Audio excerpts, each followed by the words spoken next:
Hey guys, welcome back to part 2 of the limousine series where we bought 3 X limos, 2 town cars, and a Buick Roadmaster, and we're going to see if we made a good deal.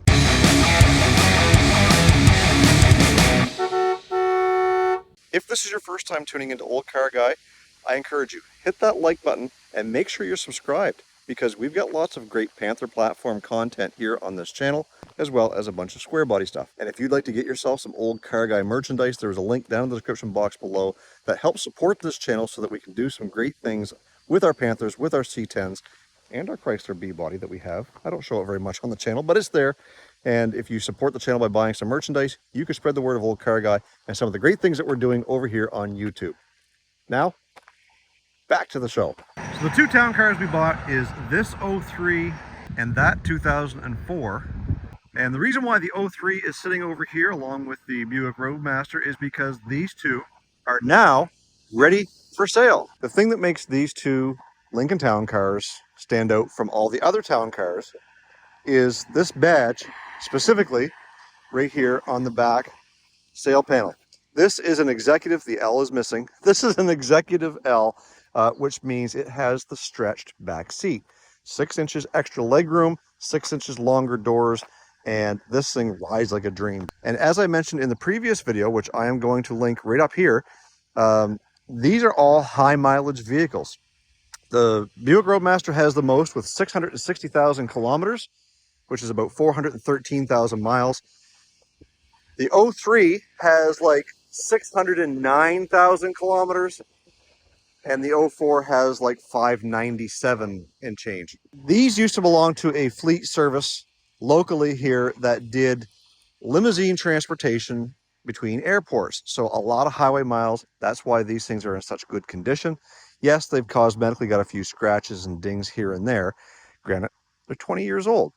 So let's take a walk around this thing and see if there's anything that really stands out. The first thing I can take a look at here is right at the bottom of the door. We've got a few scratches. Somebody got a little too close to something there. And the paint, this car has been repainted at least once. You can see a little bit of orange peel in the doors, along with the fenders, hoods, different stuff like that. This particular vehicle is inspected here in New Brunswick until May of 2025.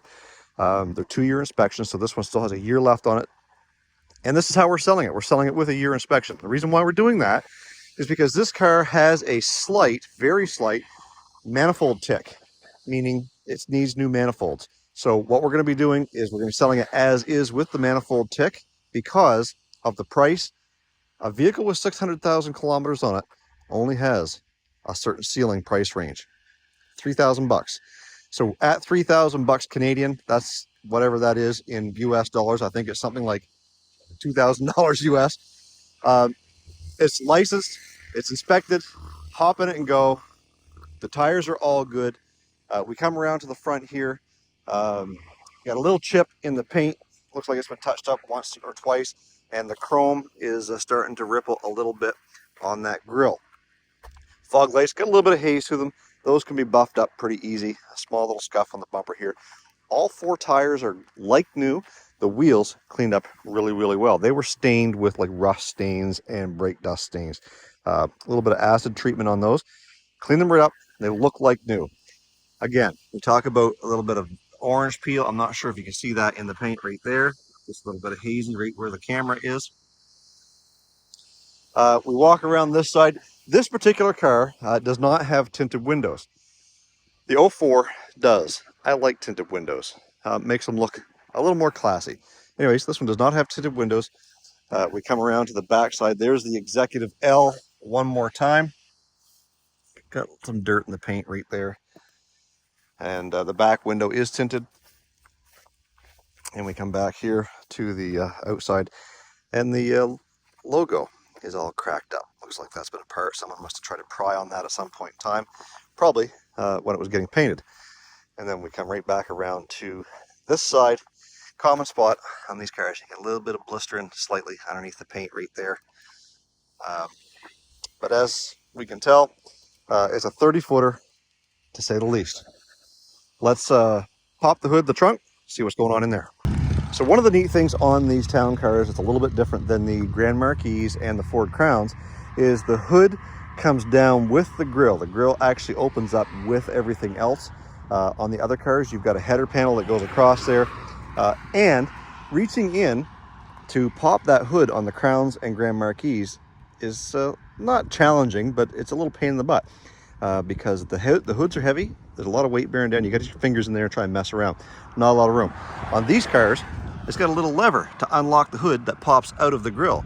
So basically, when you want to lift it out, you just pull the latch on the inside, and then you can use this to open up the hood. And as we get in here, we've got the standard 4.6, and it's a V8, reliable as all get out.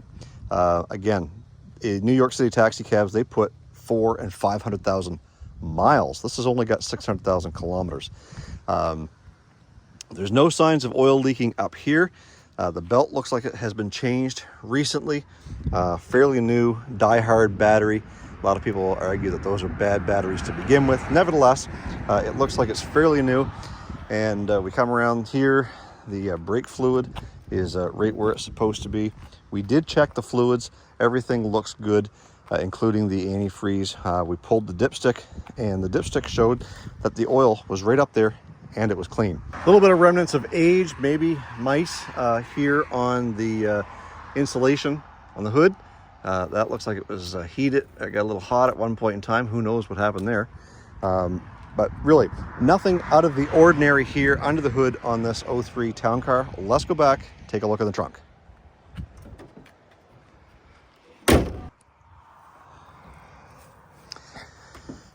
Just like all the Panthers, one of the neat things I love about these cars is the amount of storage inside the trunk.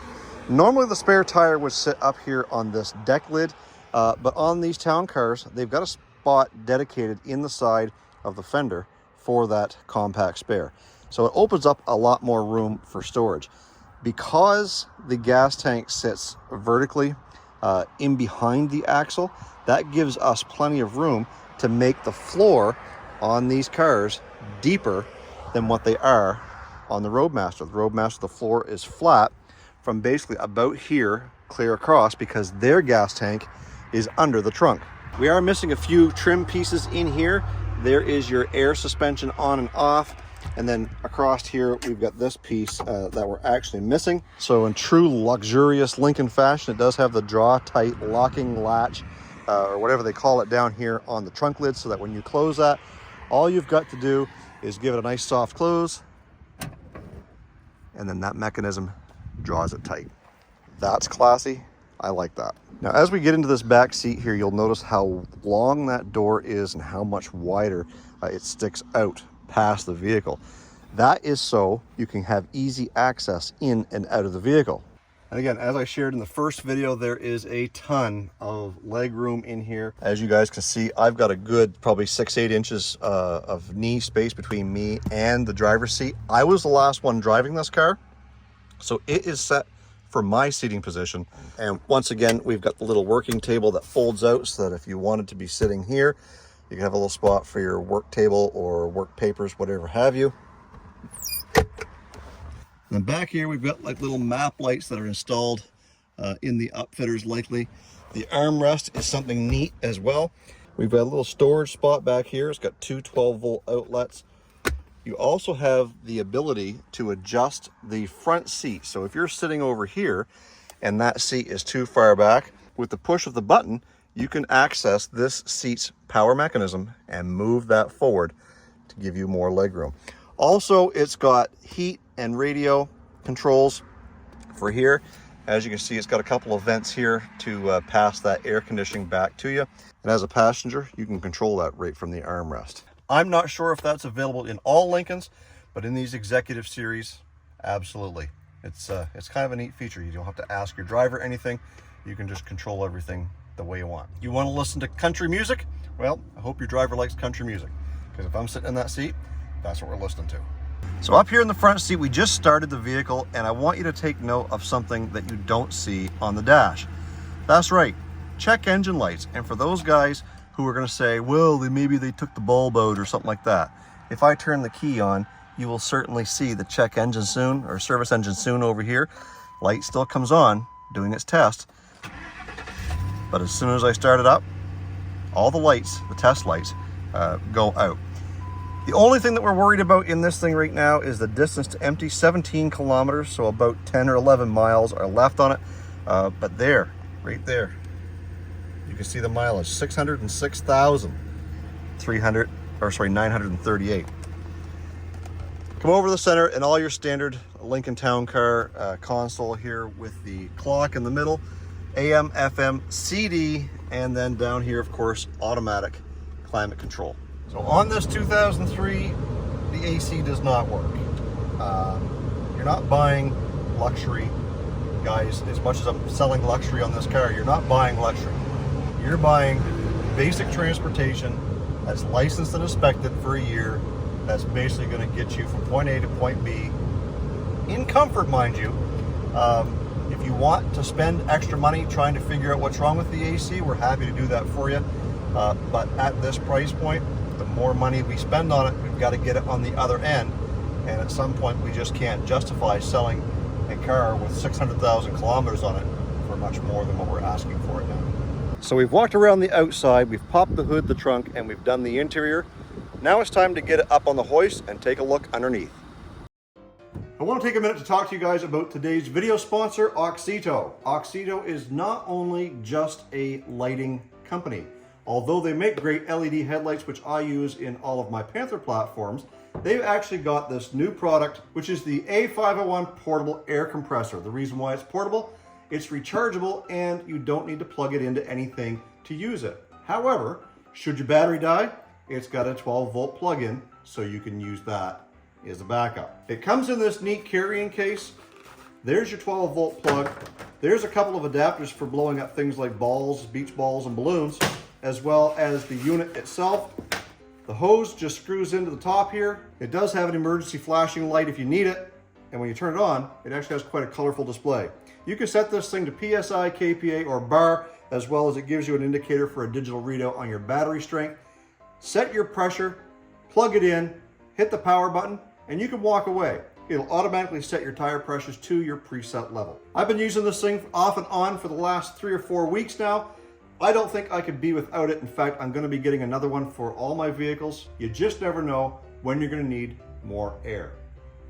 I'm going to leave a link in the description box below if you want to pick up your very own A501 portable air compressor. I will also leave an affiliate link to AUXITO so you can check out some of the great products. Should you choose to buy something, I do get a little bit of a kickback.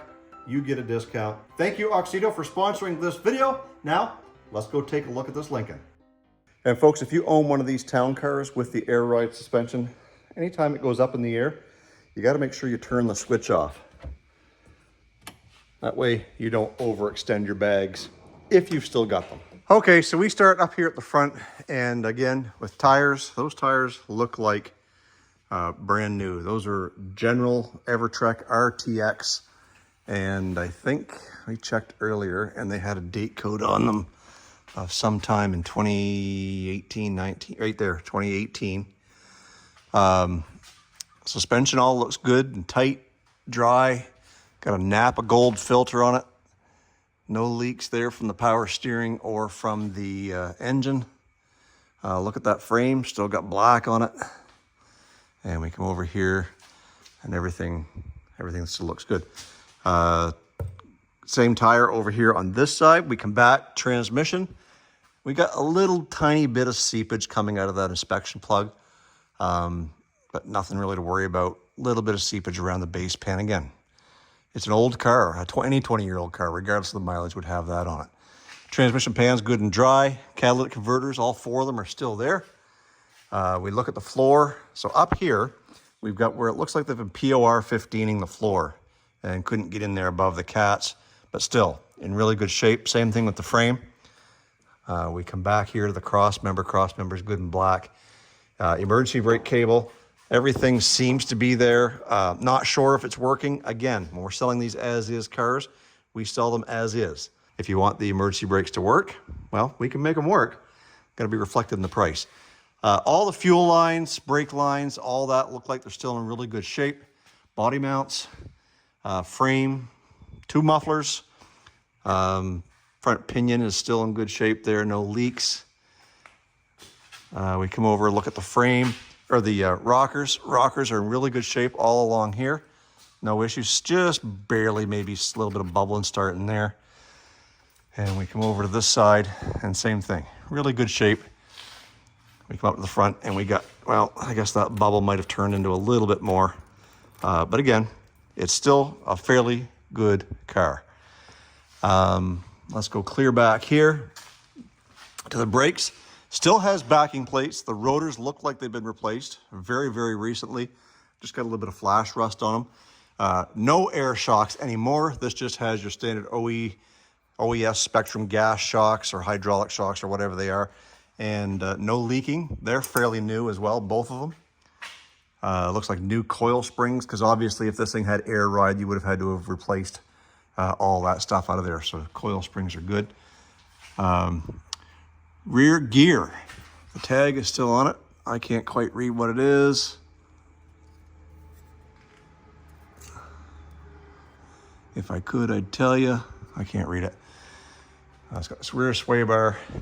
The bottoms here looks like they've been patched with some tar in there. Those were a common spot for dirt to kind of hang out. And then over here, this side, again, it's been patched, seam sealed, really good. So no holes there. Come back to the trunk floor. Trunk floor is, again, POR 15. Everything's in good shape.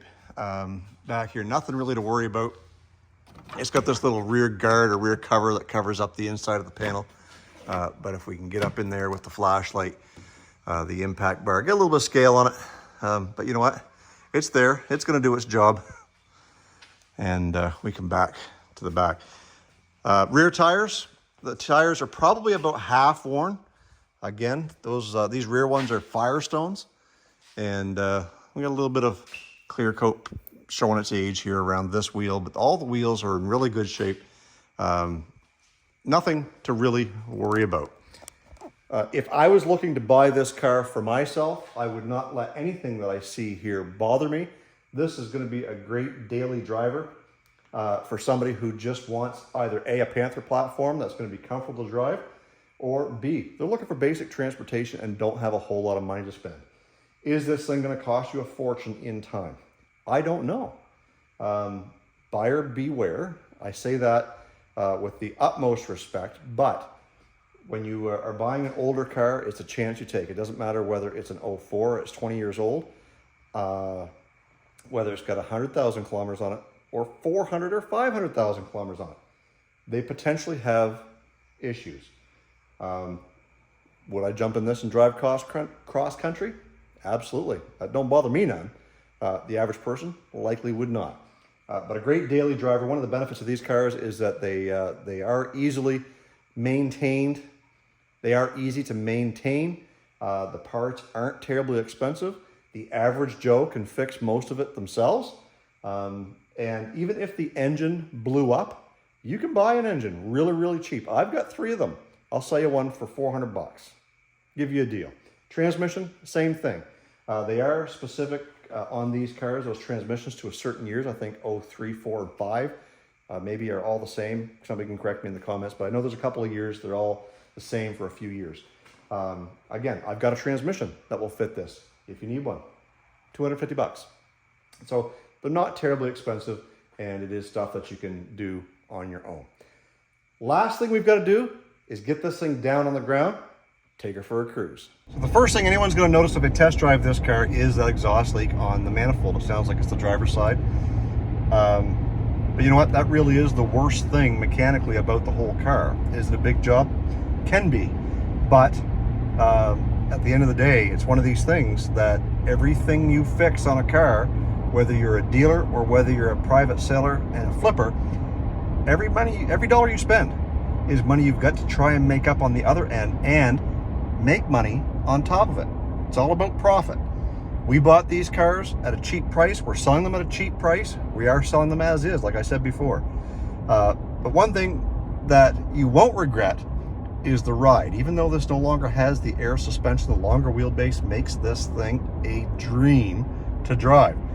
Much better than my 07 Crown Vic. Much better than Grandma, my 04 that I used to have, Grand Marquis, and a step above the 97 Lincoln Town Car that actually did have the air suspension. I loved the way that car rode. So we're about to go over some tracks here. You will notice yourself that you will not hear anything. You might see me shake the camera right there a little bit. But again, rides like a dream, rides like a town car should. And anyone who ever coined the phrase rides like a Cadillac, they need to change that. We need to change that. We need to step up our game, because these things ride like a town car. They just float.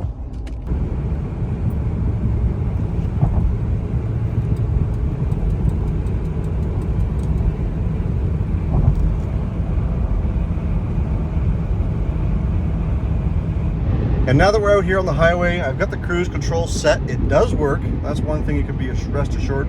But if you've ever thought that you wanted to get into the Panther platform stuff, this might be your opportunity to do it, and do it cheap and fall in love. I'll warn you now, you get into one of these cars, you're probably not going to want to get out. If you've never driven one, you don't know what you're missing. And if you already own one, well, you know what you've got. They don't make cars like this anymore, and to some people will say, good, because they were big and bulky and clunky and gas hogs. They're not gas hogs, folks. Doesn't matter what you had in these things for gear ratio, they would get you 25 to 27, 28 miles to the gallon, and I know you're going to be in the comments down below telling me what you get in yours. And I encourage that, because you can drive a full-size car in comfort over long distances and get great fuel economy. Anyways, I'm going to enjoy this drive. We'll meet you back at the shop. And there you go, guys. There is the overlook on this 2003 Lincoln Town Car Executive L Series with 606,000 kilometers. Not a bad car. For the price, 3,000 bucks Canadian, whatever that is over here in American dollars. I think it's going to make somebody a really, really good car, and it might even bring them over to the dark side, the Panther side. Guys, stay focused on the windshield, not the rearview mirror. I love you. God bless. Let's do it again in the next video.